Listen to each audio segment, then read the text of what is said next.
Halo,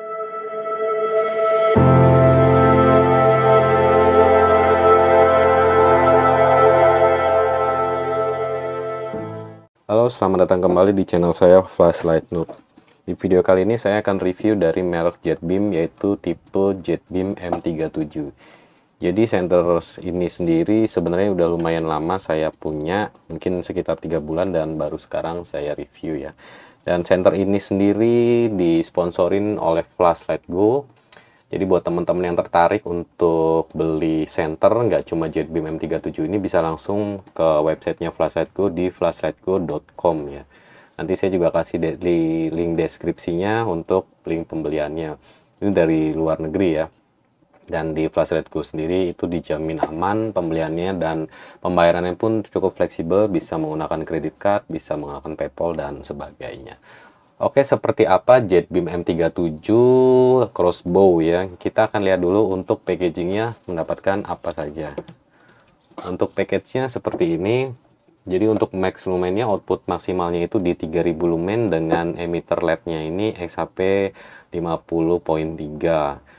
Lalu juga untuk user interface-nya sederhana banget ya. Jadi ada 3 output pilihan.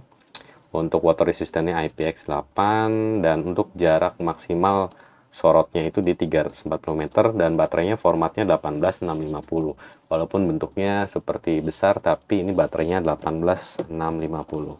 Dan tipikalnya Jetbeam ini warnanya sebenarnya bukan hitam ya, walaupun di tulisannya hitam, tapi lebih ke brown ya. Saya punya beberapa Jetbeam, coba saya cari dulu Jetbeam.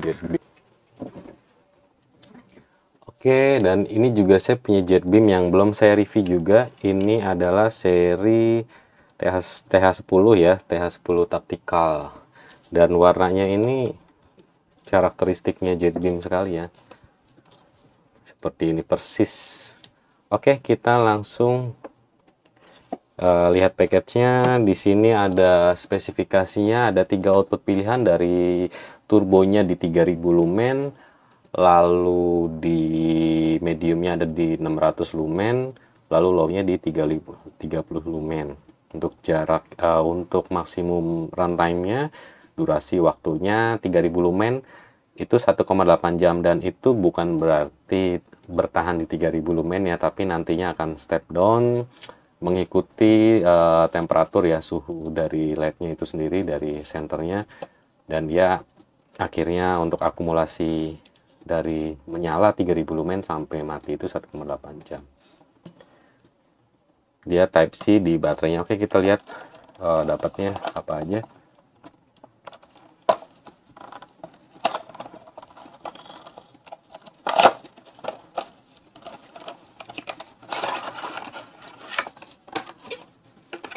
Di sini ada lanyard, ada spare o-ring 2, lalu ada kabel USB Type C, ada silikon, lalu ini buku petunjuknya, user manual. Supaya lebih jelas mungkin bisa di pause dulu ya.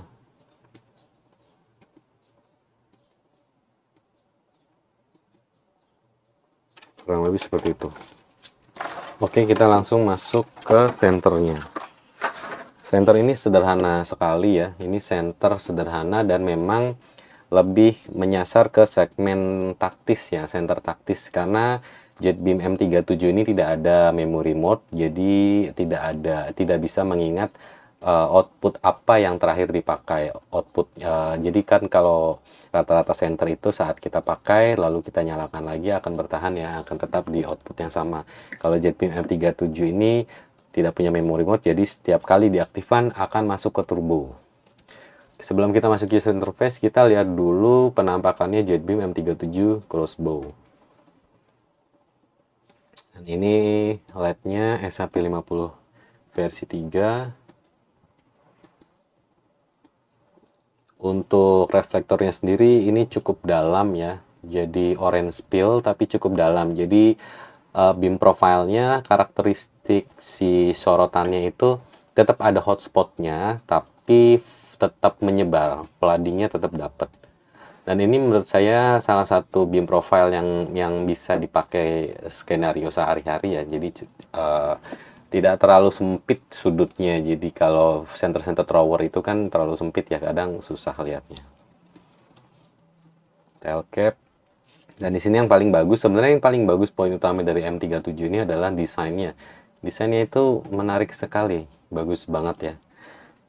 Dan dengan fin seperti ini, heatsink yang sirip-siripnya agresif seperti ini seharusnya akan lebih efisien untuk pelepasan panasnya ya.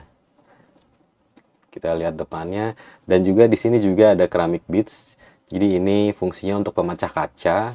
Jadi kalau untuk keadaan emergensi ini bisa dicoba ya, kalau teman-teman ingin coba bisa langsung ke botol atau ke kaca-kaca yang lumayan keras, seperti pakai ini ya, keramik busi ya buat pecahin kaca gitu. Dan ini lo juga bezelnya ini lumayan nggak terlalu agresif tapi pas ya, dengan lekuk-lekuk, ada desainnya ini menarik banget ya. Juga di sini juga ada tambahan seperti penguncian. Dan untuk klipnya sendiri ini sebenarnya sedikit tricky ya. Jadi ini entah kelemahan, entah kelebihan ya. Jadi kalau kita pasang klipnya ini bisa dibuka, bisa dilepas dari tail cap-nya. Bisa dilepas. Ya, tapi saat klip ini kita pasang, otomatis saat kita mau ganti baterai, itu akan bergesekan dengan bodinya.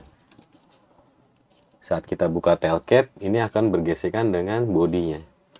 Nah, otomatis ini akan lama-lama pasti, walaupun hot anodize-nya bagus ya, jet beam rata-rata bagus ya, tapi nanti lama-lama akan ngebekas ya, akan gores ya. Jadi sebenarnya solusinya adalah bukanya dari depan, karena ini ada 3 bagian. Bukanya kalau untuk ganti baterai, karena ngecasnya di baterai ya, dari depan aja, dari headnya yang kita buka, kita tahan ya, supaya tidak merusak lecet. Sayang kan senternya bagus nanti kalau lecet. Biasanya senternya disayang-sayang, dikasih proteksi ya.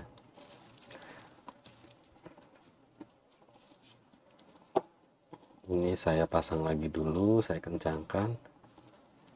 Jadi saya sendiri sengaja mengencangkan untuk tail cap-nya. Lalu untuk penggunaan pengganti baterainya, untuk pengecasan saya buka dari depan. Untuk baik depan atau belakang ada springnya ya, ada springnya terlihat. Dan untuk springnya sendiri ini cakep ya, cakep banget ya, rapih. Dan kalau dilihat kayaknya ini modifable ya, atau mudah ya buat teman-teman yang suka modif. Kayaknya ini bahan nih, karena simple ya. Ini mungkin bisa dibuka, lalu bisa dimodif. Ini bagus banget sih. Kualitas materialnya, desain ini bagus banget. Jet beam ini bagus, tapi nggak terlalu terkenal. Bukan nggak terlalu terkenal, tapi nggak terlalu di pasaran, nggak terlalu ramai. Dan klipnya juga, klipnya bagus. Lanyardnya bisa di sini, bisa di klipnya, atau bisa di tail cap-nya. Oke, seperti itu. Baterainya dengan kapasitas 3500 mAh dan direct charging tipe C di baterainya sendiri. Oke, seperti itu. Rapi ya. Oke, kita langsung masuk ke user interface-nya ya. Kayaknya user interface-nya cukup dijelaskan dalam 30 detik ya. Karena ini tidak ada yang perlu tidak ada yang kompleks, tidak ada yang rumit. Jet beam M37 setiap kali dinyalakan akan selalu turbo 3000 lumen. Lalu untuk menggantinya kita bisa tahan setengah, tapi cukup sulit ya. Jadi saat sebelum nyala itu kita pencet setengah. Nah, ini ya 30 lumen. Tapi kebanyakan kasusnya karena ini double, untuk strobe-nya ini dengan double half press ya. Ini lebih sering banget saat kita mau ganti mode itu langsung ke strobe. Saat saya nggak terlalu pelan ya, saya coba ganti ini. Nah, otomatis ke strobe. Buat sebagian orang pasti nggak akan suka ya. Tapi kalau terbiasa mungkin nggak ada jadi masalah, dan ada cara simpelnya adalah dengan full press untuk penggantiannya. Jadi 3000 lumen, kita nyalain lagi 600 lumen, 30 lumen. Nah, ini seperti itu. Lalu untuk karakteristik sorotnya, di sini masih kelihatan ada hotspotnya ya, dengan sudutnya cukup lebar ya. Karakteristiknya seperti itu, dan nanti kita lihat juga di mode pengetesan malam harinya. Oke, seperti ini JetBeam M37 Crossbow. Ini salah satu center yang gagah banget ya, looksnya, penampilannya nih, penampakannya nih gagah banget. Keren banget buat dibawa ke tongkrongan, buat EDC sehari-hari. Cuma mungkin sebagian orang nggak akan suka karena tidak ada memory mode. Padahal sebenarnya kalau untuk center yang memang taktis ya, dengan penggunaan yang harus cepat, seharusnya memang tidak perlu ada memory mode ya. Jadi saat kita butuh, saat dinyalakan langsung di 3000 lumen. Oke, seperti itu JetBeam M37. Terima kasih untuk flashlight gue yang sudah support untuk senternya. Teman-teman untuk yang suka belanja dari luar negeri, center-center keren-keren dengan harga yang kompetitif, bisa langsung cek di flashlightgo.com. Kita langsung lihat di penampakan sorotnya. Salam flashlight noob.